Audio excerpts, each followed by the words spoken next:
Big Safety Podcast with Vance and Bart. It's a trap.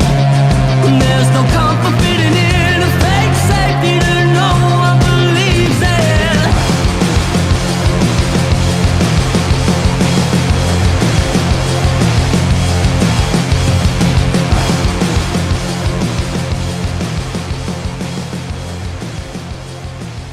in. So Texas. Texas? I'm not familiar with Texas or taxes. The stars at night are big and bright. Huh? No. I mean, I'll learn it if Texas secedes from the Union. Yeah, I'll sing that one before I sing the other one. Okay. And it's not because I want to get on one knee at a football game either. I want to get on both knees at a football game, if you know what I mean. No, I don't. Oh, okay, good. So then we'll move right along. So what I was talking about was not Texas, but taxes. Oh. So I was looking at my cellular telephone bill, and I saw two different fees. One that was under $1, which was the federal regulatory assessment fee, which came to 42 cents. And then I found the Federal Universal Service Fund, which came to $3.59. So I just wanted to maybe talk through that and try and figure out like where that money is going and like why we're paying it. Because I know we've talked a bit about taxes before, and I know taxes are a big part of liberty, or I guess maybe the lack of taxes to some degree, at least involuntary ones. But I'll say that I certainly didn't ask for these to be added to my bill. Right. Are you familiar with to these? Truly understand where and why these things are happening, you have to first figure out what we're doing before they're added. What a market is. Your cell phone market in a vacuum, right? If without a regulation, without any regulatory agencies, you have multiple businesses competing. You have bigger businesses that can provide, more service or greater areas. Therefore, your smaller businesses have to provide something more niche, I guess in today's market, you have like the jitterbug for like old people, with the big numbers and like, we're not going to give you, you're not going to have to pay for all this fancy data shit, and a lot more things could come without regulations in the way. But all a tax is, all any interference is in a market is to stifle competition, and protect a ruling class's position in the market, which misallocates resources. Therefore, not only does it hurt you when you have to pay the taxes, but all the things that it affects makes the world poorer. Therefore, any level that you're on is therefore lower, because without the misallocated resources, even if the regulation only hurts you just a little bit, so it's not like messing up like the class that you would be in or whatever your level of income, it's not holding you back like that. The level you're in is poorer than it would have been. Because free market, like a total free market in the cell phone industry or anything, the consumer is the king. You have to cater to the consumer or you fail. Does anybody think that Verizon's going to fail because the consumers aren't happy? No. They're big enough. There's enough regulations in way, and they have enough pull and own enough politicians that they may have to critique their policies to compete with the 3 people who can compete with them. But as long as they can keep everybody else from being able to compete with them through regulation and taxes and whatnot, they'll be okay. You know, even if we all kind of hate the cell phone company, no matter which one, we'll all still have to use them because there won't be anybody to compete. You know this through buying cable TV, right? The government forced monopolies on where you live. Therefore, they can treat you however they want until some technology comes through and, like we have Sling and all that now, but they really had a run of it. I mean,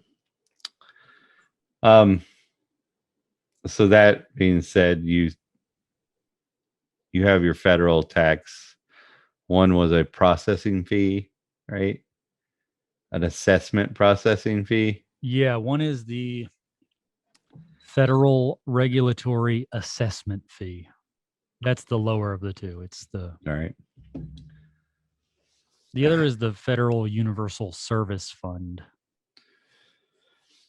Federal Universal Service Fund. It probably has to do with the 911 system. They put on every cell carrier has to have a 911 tracking system in all everything they put up. Back when when we were on like 2G, GSM, for some of you tech savvy people, whatever, right? It was a lot more money to do that. There was actually a separate unit that they had to put on the cell tower that had RF cables that went to every antenna that would kick on and turn off the RF for other things and triangulate where you were. But now it's just built into the software with the LTE. So it's really just a matter of ones and zeros nowadays. So there isn't really any cost involved with that. So it is taking money from you and giving it to the super rich company cell phone service for putting some ones and zeros in their software.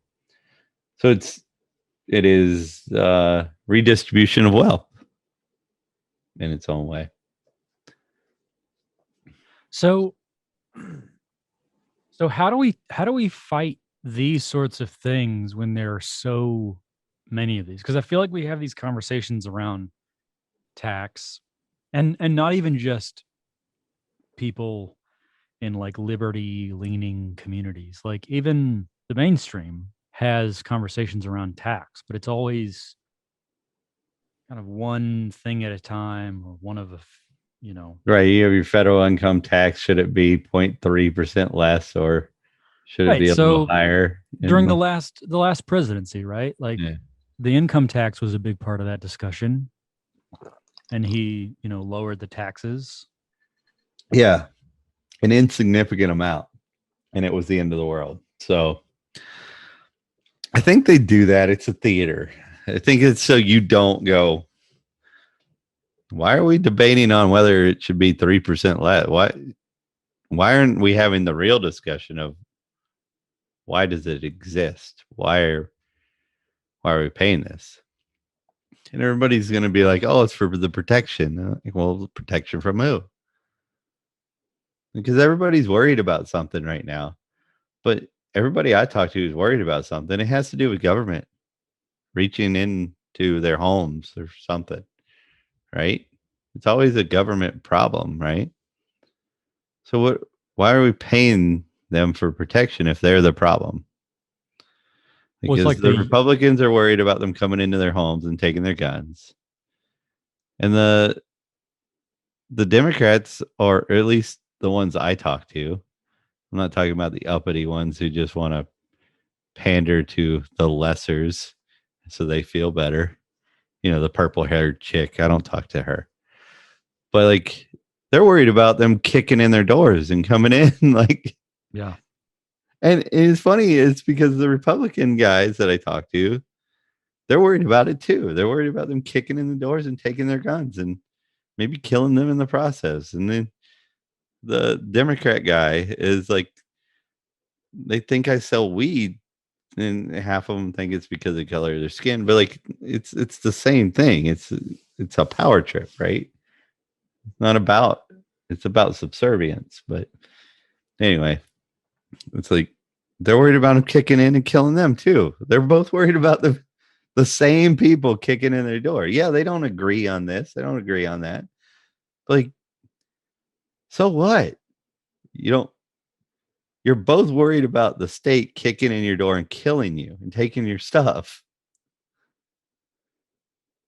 Like, the state's the problem. Get it out of the way. You don't have to agree on shit. You just go live your way over here. And I'm not talking about segregation. I'm talking about the state putting up a boundary because people do it on their own. Look at Chinatown came about because there's a Chinatown in a lot of places.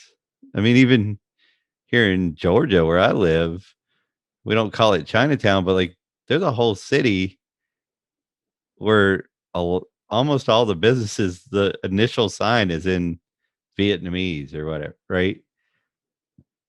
And it naturally occurred. Nobody forced it. So there's no fight about it. Everybody's okay with it. Like people who didn't want to be around that, they moved away. People who did move there, right? And there's Yeah, I not a mean, fight. There look might at be somebody going, there might be some old person who's like, I've lived here forever and he's moving in. But like, that's just that crazy man who has no pull anyway. You can't force anybody to do anything. So what? well, and You also know? like these cultural events take place within those bounds too, right? Like if you look at San Francisco, follow Geary Street all the way down toward, Japantown area, like all of the Japanese culture and, historical and cultural kind of Japanese type events are all taking place there. And it's recognized throughout the city, and people go there almost as a pilgrimage to Yeah. do that. And no one says, oh, well, we should have that somewhere else in the city so that it spread out. It doesn't make any sense. Like no one's talking about that. Right. And when it's not a forced integration or a forced segregation, if it's natural, it's okay. And because when you force somebody to live around somebody else that they don't feel comfortable around, you're creating a problem between those two people that wouldn't have existed without that. Because if they didn't have to live next to them or forced to, work in the same cubicle, somebody they didn't feel comfortable around, right? Then they could have small interactions and become comfortable. And then maybe, or not, right? But maybe I know with me, people who I don't feel comfortable around, maybe, a few times hanging out with them, learn some things. Maybe we find something in common, or maybe we don't. So what, right?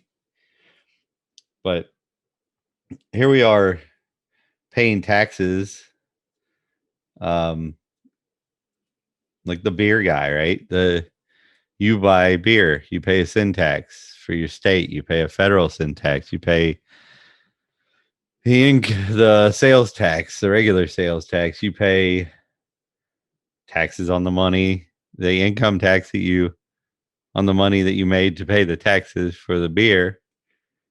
The company that pays you pays taxes on each dollar that they pay you as a percentage. Therefore, that's how much less you got paid. The company that you work for gets taxed on everything they buy, every person they employ. Therefore, you get paid that much less. Every place they buy material from pays taxes on the same amount of stuff. Therefore, they pay more for it. Therefore, you get paid less. And the material, whatever you produce, costs more to consumer.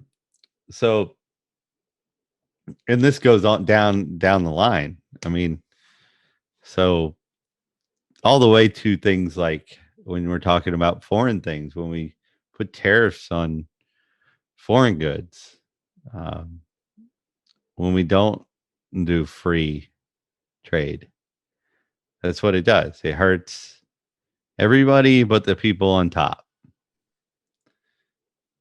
So, and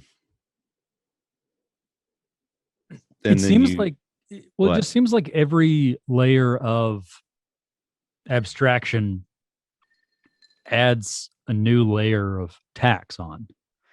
It seems like the further down the line you go, the more you're taxed. Because like when you say beer and I buy beer, Mhm. yeah, there are all these different layers of tax, but it seems like you go even a few steps further into the company that's making the beer. Because you talk about like my income tax, but what about the guys who make the beer, like in their income tax? And Yeah. it seems like if you just keep going, there's just more and more as you go down the line, right?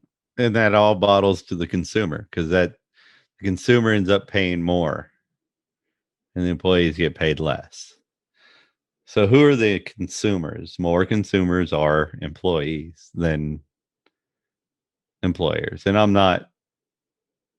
am not demonizing the employer because the employer pays a lot of taxes too. And he puts up a lot. But you'll notice that these things protect the people who are already on top. So if you are Budweiser, right? And you can spread out that cost over a lot of product, right? You can keep your costs lower than a smaller company. So you're going to push for things like this because then you don't have to innovate and it keeps you on top, right? Um, and who hurts? The low level employee and the consumer. Because not only is the consumer of Budweiser products, I'd pay a little bit more for Budweiser, but the person who just likes craft beers now, those companies don't exist. There's a lot of companies that never come to because of the regulations and taxes that are in the way. So we don't have a diverse selection that we would without.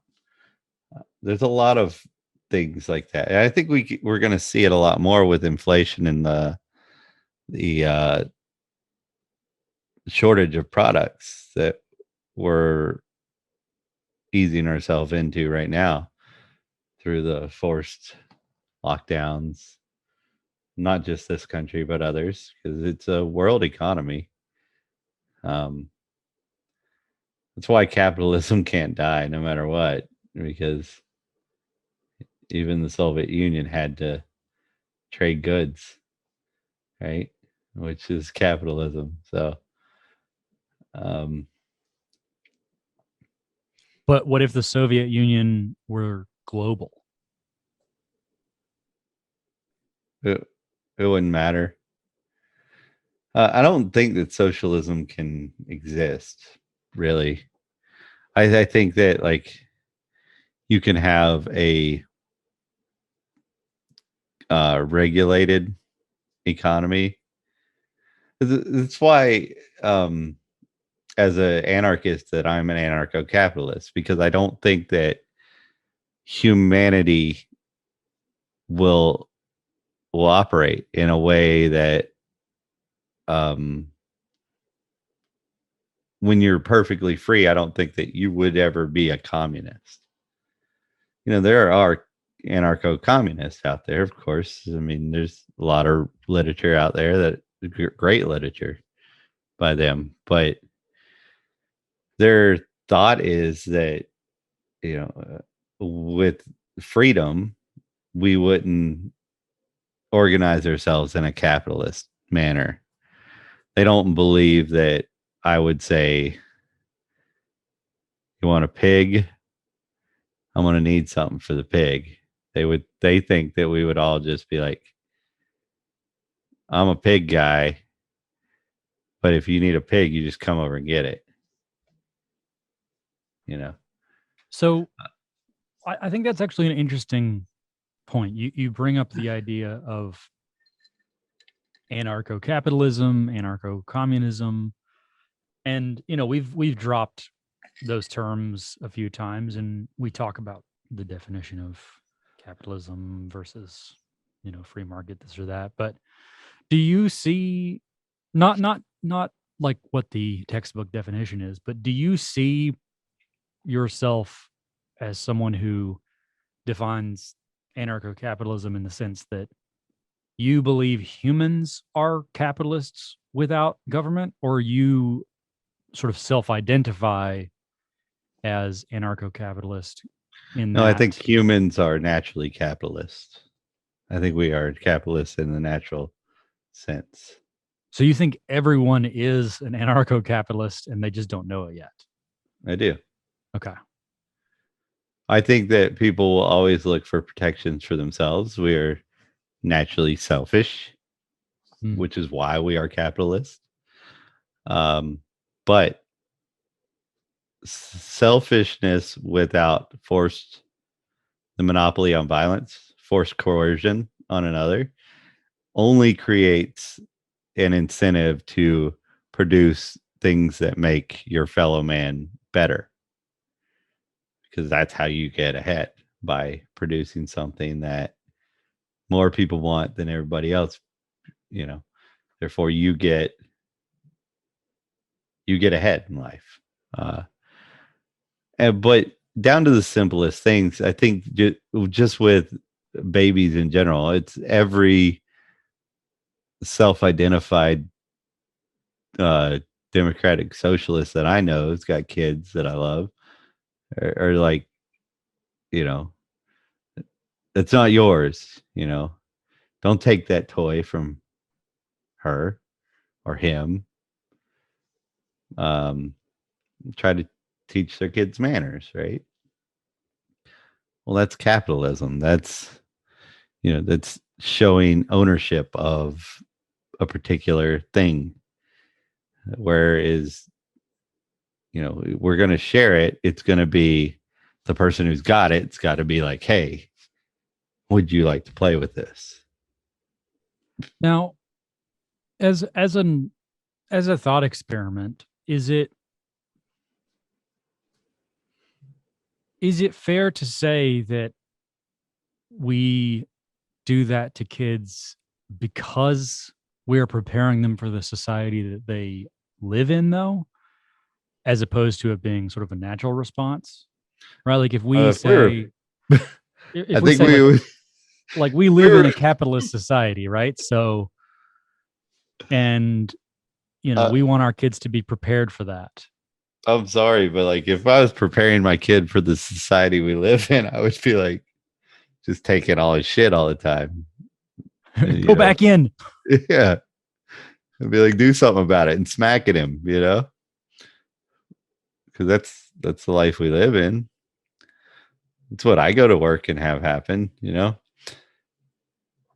That's But obviously extreme, though, right? Like that's the extreme version of it, isn't it? More like a light version. Like, isn't that what being polite and manners are all about? Is preparing them to be subservient and easy to get along with. I guess there are some manners that we teach the kids that teach that, and that teach you how to cope with somebody taking your stuff,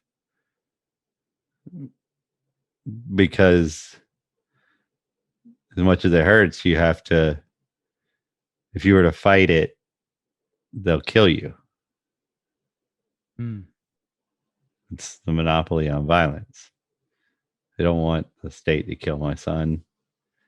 So I want to teach him that how to cope with it, but I also want to teach him that it's not right. So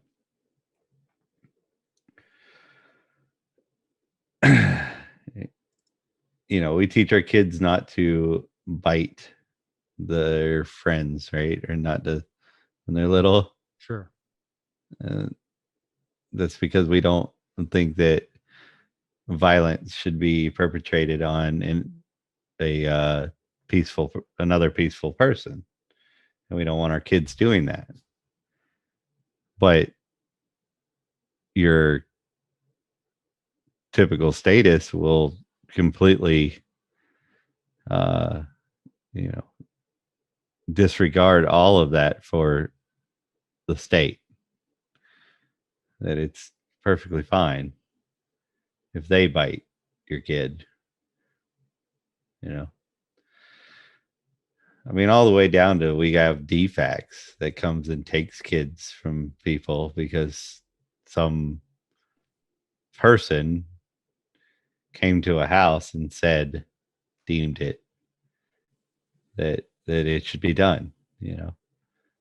I'm not saying that there's not kids that have been hurt in homes. We all know there has.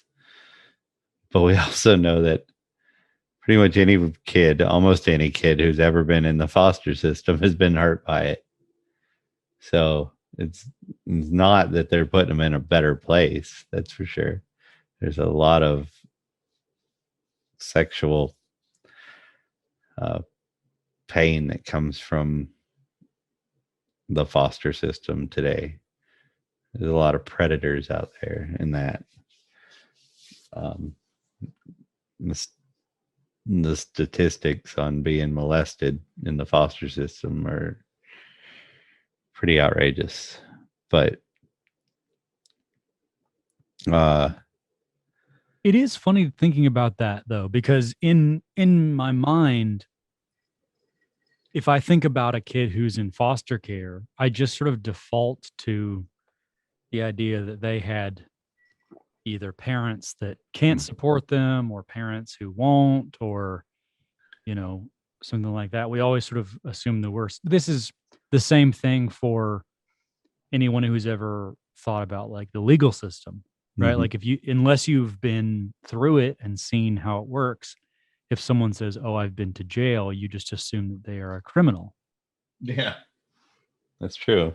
In the same way as if someone says that they were in foster care, you just assume that their parents were not able or willing to take care of them. Right. It's a foregone conclusion. Yeah, we forget that, like, maybe their parents sold weed out of the house and they got busted. They both went to jail for selling something that over, a few states over, they could have had a really nice business going, Or even in the state now after they've been in jail. Right. And instead, they're serving a sentence, both of them, because they're selling out of their house, and their kids are in the foster system being butt fucked by old people Or young people. Yeah. Because I if we're mean, talking about who can get it up, well, with the blue pills. yeah, that's true. Okay. Yeah.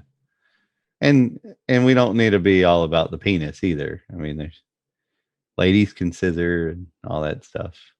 Ladies can scissor. You hear that, ladies? That's right. So all you child molesting ladies, we're not leaving you out of it.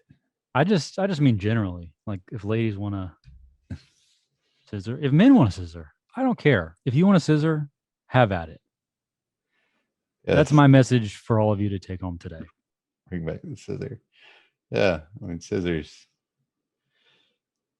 You know, we're trying to get the important details weeded out of this conversation. So Really trying to tease it out into these foster kids. Like, are they being subjected to scissoring? yes, and it's all because you're paying taxes in Texas on your cell phone. The stars at night are hard to see because of the city lights. So it doesn't matter how big and bright they are. Yeah. I think that's how it goes. But think about the fact that you pay these taxes, the fact that you're not only do you pay these taxes, all these taxes that add up, but then the state's like, oh, that's not enough. I'm going to print a lot of money to devalue your money. So I'll have more money too on top of it because I want more than what you're already paying. And then, so then the dollars they let you keep are actually worth a lot less than they were before when you earned them. So, and that's also they can, they got to buy private islands for Jeffrey Epstein. You got to take your kids from you and then give them to Jeffrey Epstein. We talked about him, I think it was last week, and now I'm thinking like, who is in his spot now? Like it's not over. You didn't just, the CIA didn't stop honeypot. Like, yeah, there's somebody else doing it there. I mean, I'm sure there was more than him doing it to begin with. It's not like he was the only one and then they had to get a new one. I'm sure there's like 4 or 5 of them and they're like, oh shit, we're one short. We'll have to double up on old Jeffrey. He's going to have to really get his, kids working hard. Yeah, but they still have to backfill the position, like. Oh yeah. Yeah. Cause he can't work double time. I'm trying to figure out like what that interview process is like. Yeah. So most of the time I find that I think that what they're probably doing is like Jeffrey Epstein, he came from a family friend of what's the judge who said that he was going to look into the whole collusion on Trump, where the FBI was concluding or whatever conclusion, whatever, you know what I'm saying. That guy is a CIA plant because he worked for the CIA. He gave Jeffrey Epstein, who he was friends with his dad, Jeffrey's dad, Jeffrey Epstein's first job in the school system with kids. I guarantee you there or somewhere around there is where they probably caught him like finger banging some kid right around there. And because he was connected CIA with wealth and high ups, right?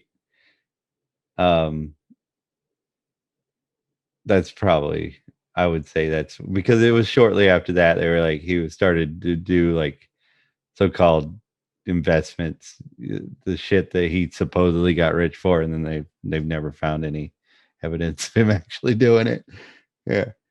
And then then he started to get houses gifted to him by people, and so I mean that guy, the judge that's still high up, who they were claiming, oh look, he's against all the Trump people were like, "Oh, he's gonna really look into the FBI because he really, he's been saying mean things about him." Like, no, they study psychology of all you motherfuckers. And they knew that if they said these mean things about the FBI and that we were really going to look into it, that you would be like, "Oh, this guy's for real." And like, and you only had to look back. I mean, it's not like this stuff is hidden that hard. Like his dad, that guy's dad, Jeffrey Epstein's dads were buddies. He is directly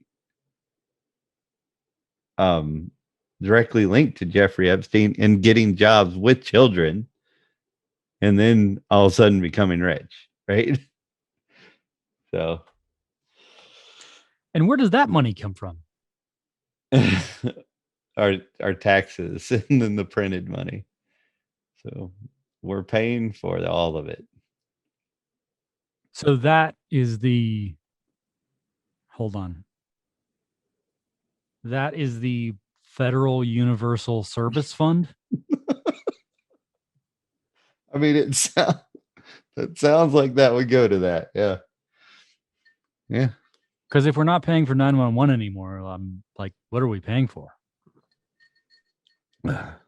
All those VHS tapes.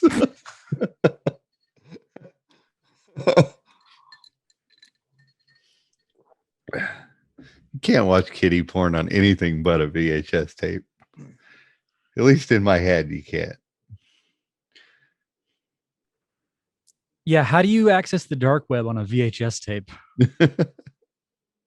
It's just, I just can't imagine you using digital. It just doesn't seem like it would be that clean. Like, if some Because like reason there's I don't always a trace. picture- Is that what you mean? I don't picture like I mean, I know that it happens on the webcam, a better one than mine, but like, it's just hard for me to picture like the dungeon dude who's got the kids all, ready for all these old people being like, let me go. I want to get the best digital camera. And he's like in Best Buy, which one's got the best focus? And, talking about all this technology. I guess it doesn't really go like it probably doesn't go like that, but it's such an evil thing that our state does. We're the bad guys, man. I mean, we're willing to like, my tax money goes to old rich people being able to fuck kids so that they can blackmail people and get richer so that I have freedom. It's the price of freedom. Freedom isn't free. That's what I've heard. So yeah, taxes, man. Jeffrey Epstein. Cool. I understand them now. And then not only that, but your taxes you were talking about, or we were talking about with the beer, you got subsidies too that do the same thing. So like a farmer may be subsidized not to grow on his field, or to not grow more of that, but grow some corn so they can make ethanol or something, right? Which makes the barley go up, or the tobacco, or the whatever, your carrot go up in price. That's a tax on you as a consumer through a subsidy somewhere else. Not if all my beer is made of corn. Right. Then it would. Can you Or- do that? Is that a thing? I think you just call it whiskey. That's what I was thinking. It's white lightning, right? But All the beer I make in the woods is made out of corn. yeah, I guess whatever state you're in, right? I don't know. So gun laws. Yeah, those suck. Oh, nice. Good transition.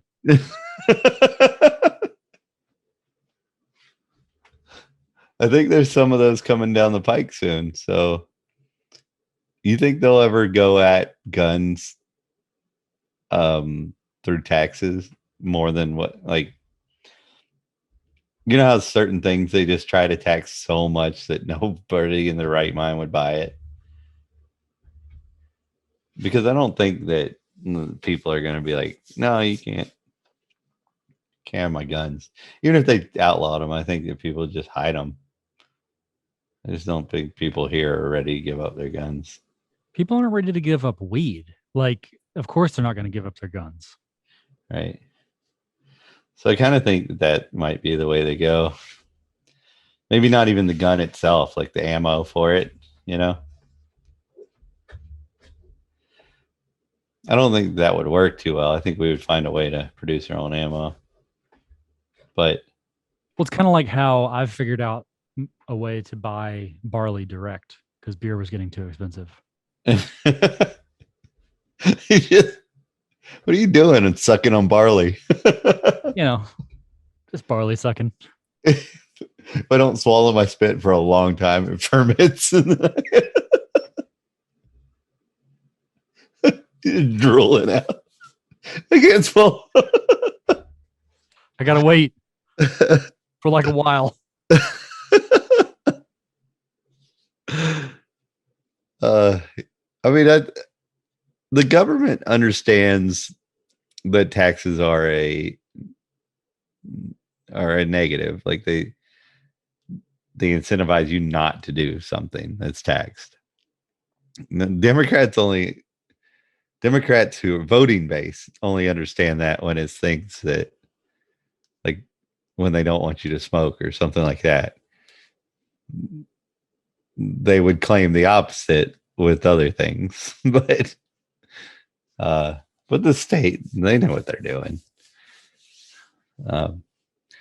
So I think they'll use it with guns probably soon. But technology's already kind of heading that off. There's a company trying to produce a kind of like a 3D printer, but not just like a loader. You just plug into your computer, put your stuff in, and then I put enough stuff to make 3,000 rounds this way, you know, just so. Hopefully that comes about sooner than later.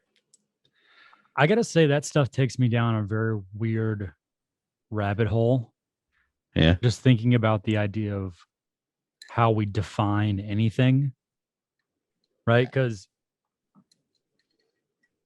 if I give you a box that has the means to create ammunition, it's not ammunition, but it has the means to create it by plugging it into a USB port.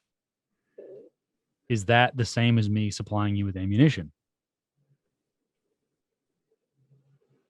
Like if I have... I think no, it's basically you're Jesus at that point, because you're not giving a man a fish. You're teaching him how to fish. Well, it's alchemy, right? Like you're creating something out of nothing. So Yeah. like if I had like a bunker full of all the things to make weapons of mass destruction, but I didn't have weapons of mass destruction, does that count as having weapons of mass destruction? Well, I mean, to who? To me, no. Because I got fertilizer to fertilize my lawn. I didn't buy it with the intention of stockpiling it until I have enough to blow up the Oklahoma whatever. I don't even know what building it was, but it wasn't a good one. I'm sure it was a bad building. It was a federal building, right? There's a lot of bad things happening there. I thought it was like a city. Anyway. I mean, but bombs are bad. Bombs are bad. Bombs are bad, everybody. But you don't kill people. I mean, it's just stupid what he did. But Yeah, let's just make Go that ahead. clear. I know it's ridiculous that we have to, but yeah, let's make it clear. We do not condone, I guess, violence of any kind. Let's just go ahead and say that. That yeah. makes it nice and Well, easy, right? defensive violence to an extent, right? Which he would consider what he did defensive violence, but it was at a broad. It was on a broad scale. It wasn't to the people who were wronging him. So that's Yeah, not he was an aggressor to people who were not aggressors to him. So right. that's not actually defense. Right. So, but I mean, I have fertilizer. I have everything I need down there to make a smaller version of what he did. Right. But I have no desire to do that with any of that. It's all for different purposes. And even if I had the desire to do it, but I didn't do it, it still wouldn't make it that way. Well, it's like I have over an ounce of weed, but I have no intent to distribute. Right. But so if you say that the question it being, do you have an intent to distribute? No. But if I got caught, they would say I did, right? Yep. So I guess if I got caught with all the stuff I have in my garage in a U-Haul truck parked suspiciously close to a federal building, even if I didn't have the intention of doing anything or blowing anything up, I was just happened to be moving all those specific items at the same time and parked right there. They would say I did, but I didn't. It's a precog crime, man. It's a you know. So Yeah. What would you rather have? Would you rather have people charging you with crimes that they think that you're going to commit or charge you with what you're actually thinking?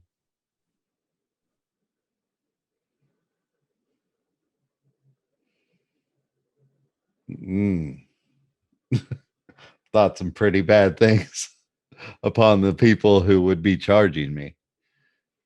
So I wouldn't want them to know what I've been thinking. Um, I don't know. I would rather just people who wrong another person be a legal system that was designed to try to help the person who was wronged, to make the person who wronged them try to make amends or zero out their crime, or at least pay it back to the best of their ability or whatever. Because what we have today, it's no desire to help the person who was wronged. It's all about a punishment that most of the time doesn't fit the crime and certainly doesn't help the person who was a victim. If there was a victim, I mean, like your weed charge that you were referring to, there's no victim there. You bought your over an ounce from a person who was willing to sell it, or I guess there could be a victim if you stole it from somebody.